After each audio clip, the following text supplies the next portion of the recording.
자, 가스라이팅 제가 사회적 정리 2번에 그 부모님 편에서 얘기 드렸던 거 있죠. 가스라이팅. 뛰어난 설득을 통해 타인의 마음에 스스로의 의심을 불러일으키고 현실감과 판단력을 잃게 만듦으로써 그 사람에게 지배력을 행사하는 것을 가리키는 말이다. 라고 정의해 드렸죠. 그리고 이걸 단계를 어떻게 밟느냐. 정보를 차단하고 공포나 강박 변환시킨 다음 이걸 지속적으로 전달하고 강요하며 대상에게 현실을 왜곡, 판단력을 흐리게 하는 거. 이런 단계를 거친다고 제가 얘기 드렸어요. 이제 그것이 알고 싶다에 대한 영상을 한번 봐봅시다. 자기들은 논조를 세웠어요. 어른들의 욕심으로 휘둘리는 아이돌의 날개를 펼 수 있게 해주자. 이게 그 방송의 요점 아니었나요? 이것이 누가 아이돌의 날개를 꺾었나였잖아요. 이것이 그들의 논조였죠. 한번 생각을 해보세요. 그래서 어른들의 잘못을 부각시키는 영상들이 계속 나갔어요. 그게 안모 대표가 이전에 했던 누군가에게 행했던 거고, 그게 외국 인터뷰가 그 사람들은 망해도 또 할 수 있다라는 거고, 그리고 예상 가능한 수입 얼마 정도를 벌 수 있다라고 막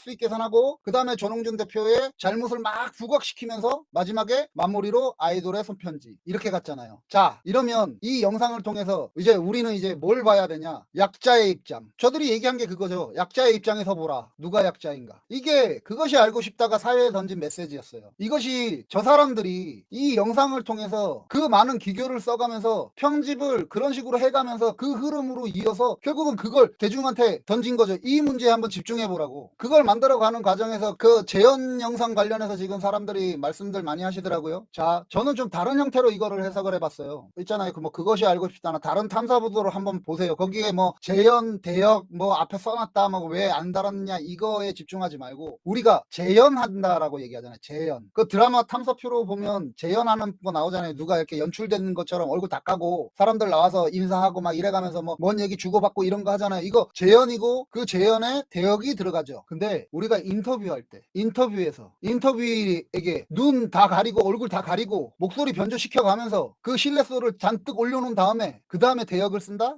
나는 이런 방송을 잘 못 봤는데 많이 못 봤는데 이런 여러분들 많이 보셨나요? 이런 방송들? 그거 되게 비열한 연출 방법이거든요. 그래서 조상현 씨가 이전에 만들었던 영상들이 몇 편 있더라고요. 그거 몇 편 봤어요. 그냥 뭐 다 보지는 않았어요. 그런 거 저 분명히 얘기하는데 그것이 알고 싶다 피프티 편 딱 한 번 봤어요. 워낙에 인상이 내리 강하게 남아서 두 번을 볼 이유가 없었어요. 저한테는 그 영상을. 그리고 또 개인적으로 작가하고 계속 문제를 제기하는데 무언가 사실을 그 안에서 더 찾아야 되는 게 있다면 더 보지만 아니면 나한테 저번에 얘기 드렸던 대로 내 주관적인 어떤 형태가 생기잖아요. 그걸로 계속 보게 되면 그것도 문제가 되기 때문에 가급적이면 잘 안 보거든요. 근데 그 조상현 씨가 했던 이전에 있는 다큐 탐사들 봤어요. 이런 식으로 연출 안 했던데요? 그럼 못 봤던데? 인터뷰어를 얼굴을 가리고 개역을 써가면서 얼굴을 가리고 목소리를 변조시켜가면서 글쎄요 이런 식의 탐사 프로가 요즘에 맞나?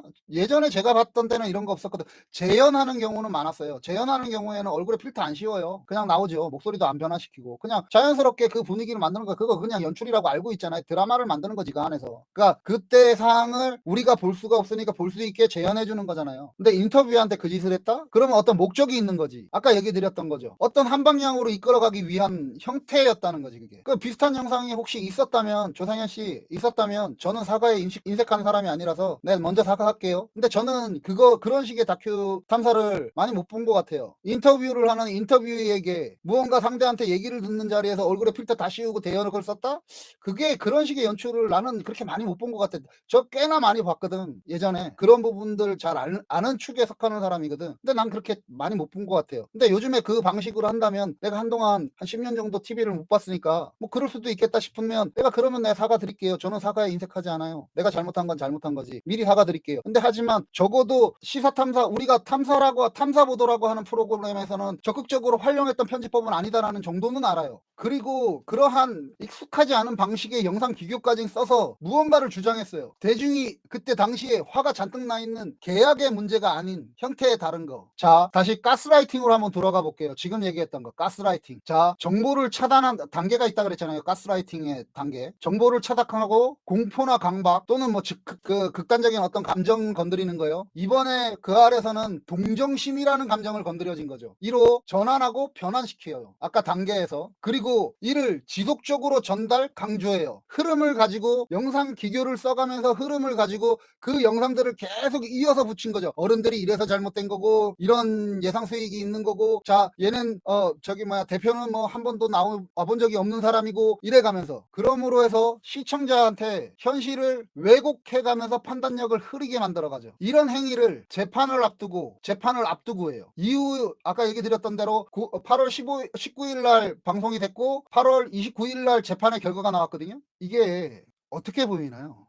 어떤 흐름을 가지고 쭉 이어져 간 거예요. 그걸 제가 저번에 가스라이팅 관련해서 얘기 드릴 때 얘기 드렸잖아요. 가스라이팅이라는 건 사람 간의 조언도 가스라이팅이 될 수 있다고 얘기 드렸지만 그 위에 우리는 캠페인 같은 거, 국가에서 하는 캠페인 같은 거 또는 방송 마케팅, 광고, 그죠? 또는 뉴스, 또는 시사 다큐 이런 데서 무엇을 당하냐면 가스라이팅을 당해요. 지금 얘기했던 구조가 없나요? 편집의 방향성이 일관되게 흐름 끝까지 갔어요. 그리고 마지막에 손편집까지 나가는 그 구조 내에서 이게 드라마다라고 사람들이 얘기하는데 그 드라마가 들어가는 거죠.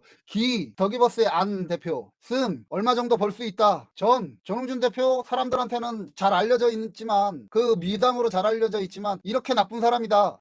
손편지. 자, 이 구조를 가지고 방송이 그것이 알고 싶다는 대중을 상대로 무엇을 했느냐는 거죠. 다시 한번 보죠. 정보를 차단했어요. 우리가 갖고 있는 기존의 정보, 기존에 갖고 있었던 정보, 이걸 무엇으로 전환시켰죠? 동정심으로 전환을 시켰어요. 자, 전홍준 대표 이거 지금 사람들이 계약에 관련해서 다 생각하고 있어요. 계약이 중요하다. 여기서 계약이 지금 지켜지지 않고 있다. 계약이다. 근데 그걸 차단을 딱 시킨 거죠. 동정심으로. 어른들은 이 잘못을 했고 그리고 이 정도의 수익을 내고 저 사람들은 그렇게 큰 손해 안 보고 전홍준 대표 사람들이 알고 있는 것만큼 그렇게 착한 사람 아니다. 꾸준히 동정심을 가지고 전달했죠. 그 내용을 그걸 시청자들한테 계속 해가면서 무엇을 계약이 아니라 자 아이돌이잖아. 아이들 얘네들 크게 외국에서 나갈 수 있잖아. 이 정도 결과 낸 애들이잖아. 현실 자체를 왜곡하게 판단력을 흐리게 만들어놨어요. 이게 작은 실수라고요? 이게 작은 실수로 보이나요? 거기서 그러면 전홍준 대표가 자 여기서 가장 큰 피해자 한 명, 딱 한 회사, 가장 크고 가장 힘들었던 딱 한 명. 전홍준 대표가 무엇을 잘못했느냐? Nothing. 전홍준 대표는 잘못한 게 없어요. 재판부에서 아까 전에 계약을 중심으로 봐줬잖아요. 자 상상배임이다라고 얘기하는 거 아니다. 그거 충분히 소명되지 않는다. 너네들의 주장은. 그럼 전홍준 대표는 여기서 뭘 잘못했죠? 어트랙트는 여기서 뭘 잘못했냐는 거지. 전홍준 대표나 어트랙트는 아무것도 잘못한 게 없어요. 여기서 아이들이 주장이잖아요. 그 주장을 근거하는 것들을 계속 그 아래서 A, B, C, D, E, F로 쭉 한 방향으로 흘러오게 만들었어요. 그리고 애들 풀어줘야 된다라고 얘기했어요. 근데 여기서 전홍준 대표나 어트랙트가 무엇을 잘못했느냐? 언더도그마에 편성한 것으로 보시는 관점이군요. 예, 그렇고 저는 그 알은 가스라이팅 했다고 생각해요. 방송이 했던 가장 대표적인 가스라이팅이라고 생각해요. 여기서 전홍준 대표는 아무것도 잘못한 게 없어요. 지금 상황에서는 키나 씨가 증언을 해버렸잖아요. 그걸 알고 있었어요, 저들이. 이미 9월 달에. 제가 너무 열받아갖고 그 영상을 찍은 거죠. 그래서 이번에 만들었던 영상. 그것이 알고 싶다. 니들의 진실은 뭐냐고. 제가 저번 방송에서 계속 얘기 드렸잖아요. 차라리 그냥 더기버스 쿵짝쿵짝 했거나 또는 어떤 대단한 뭐가가 있어서 이 사람이 휘둘렸다면 근데 그거는 내가 참아줄 수 있다니까. 그건 진짜 참아줄 수 있어요. 그건 그냥 범죄잖아. 범죄. 그냥 사기친 거잖아. 하지만 여기서 가장 큰 피해자인 전홍준 대표가 아무것도 잘못이 없다라는 사실을 이미 알았어요. 그 시점에서 9월 달에 이미 재판이 끝나고 났을 때. 그때 아이들은 본안 소송 넣고 있었고 전홍준 대표는 피해자로서 더기버스한테 가해자에게 책임을 묻고 있었어요. 그때 그 알은 이미 알고 있었다는 거예요. 전홍준 대표가 아무것도 잘못이 없다는 사실을.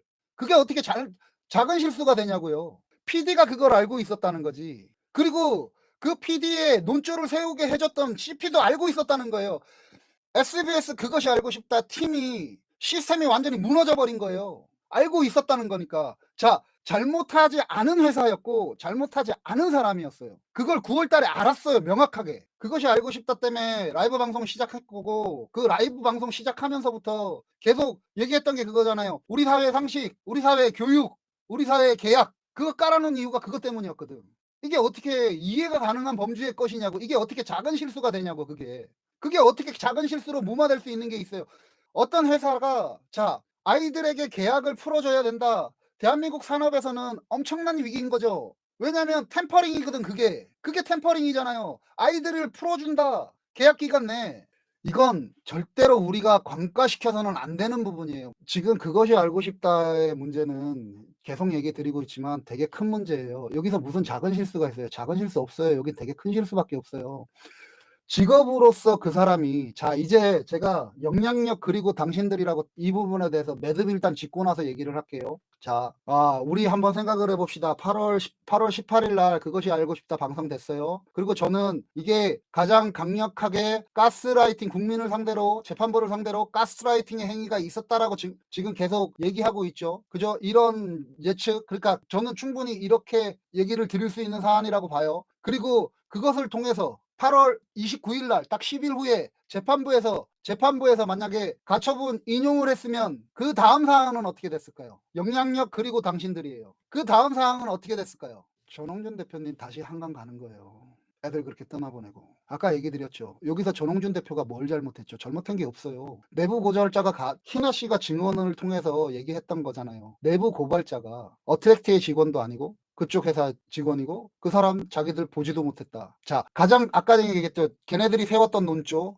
계약에 관련해서 계약은 이렇다. 그러니까 어른들의 욕심. 두 번째 전홍준 대표는 당신들이 생각하는 것만큼 깨끗하고 착한 사람이 아니다. 자, 이 두 가지 논점에서 하나는 재판부에 의해서 계약은 했지만 만약에 가결이 됐으면 재판부가 인정한 거겠죠. 계약은 그렇다. 그리고 전홍준 대표는 아무 잘못 없는데 애들 떠나보내는 수밖에 없었어요. 나 한번 물어봅시다. 그거랑 대만 카스테라 대왕 카스테라랑 어떤 차이가 있어요? 대왕 카스테라 때문에 나중에 기생충이라는 영화에서 두 실패한 가장이 나오죠. 첫째는 송강호 씨가 보냈던 그 집의 남자, 너는 계획이 있구나, 나는 계획이 없다라는 얘기를 다른 형태로 얘기했죠. 자, 대왕 카스테라. 두 번째, 그 반지하 안에 들어가 있던 그 이름 뭐였더라? 그 사람 대왕 카스테라. 다른 그 집주인 보면서 이거 막 머리 박아가면서 리스펙 했던 그 사람. 이거의 실수예요? 정확하게 10일 후에 재판 결과가 가처분 인용으로 났으면 그게 실수예요? 여기서 작은 실수가 있었다? 여기서 무슨 작은 실수가 있어요? 대한민국 산업은 앞으로 계약을 통해서 유일하게 외국 레이블하고 한국 케이팝 시스템에서 케이팝 시스템이 지켜질 수 있는 유일한 게 계약이었는데 그 계약을 임의로 놔주는 형태가 되고요. 이게 대한민국이 겪었을 현실이에요. 두 번째는 한 개인은 자기의 꿈과 자기의 열정과 자기의 모든 것을 잃고 한강 가는 거예요. 중요한 건 이거예요. 여기서 작은 실수가 어디 있어? 작은 실수가 그건 말도 안 되는 거지. 말도 안 되는 거예요. 대한민국은 케이팝 시스템은 앞으로 아이들을 지킬 수 없는 형태가 되어버리고요. 가처분 인용됐으면 전홍준 대표는 아무것도 못하고 다시 한강 가는 수밖에 없었다고 그 방송으로 인해 갖고 다행히 사람들이 제가 항상 얘기 드리잖아요. 우리가 얼마나 잘하는지 자기들 잘못을 인정하게 할 수 있게 결정적으로 압박할 수 있는 방법이 뭐가 있을까요? 계속 얘기해야죠. 계속. 저는 이진우 채널 계속 사실 밝힐 거고요. 안진영 기자님 계속 사실 밝힐 거고요. 그 다음에 정리맨님 같은 분들 그 자료들 계속 정리해 나갈 거예요. 저는 계속 이런 식의 논리들 저거 할 거고요. 그러니까 다시 한번 얘기 드리는데 전홍준 대표님한테 책임을 물은 거예요. 그 자기네들의 변명조차도 분명하게 얘기 드리지만 사고예요. 희나 씨한테 고백이라는 얘기를 제가 사용을 하자라고 얘기하잖아요. 폭로라는 얘기하지 말고 마찬가지예요. 요건 실수가 아니라 사고였어요. 사고. 그할 팀에서 그러니까 고발자를 그렇게 받아서 인터뷰를 시킨 건 그걸 또 영상으로 내보낸 건 사고예요. 방송사고. 그 대형 사고예요. 그건.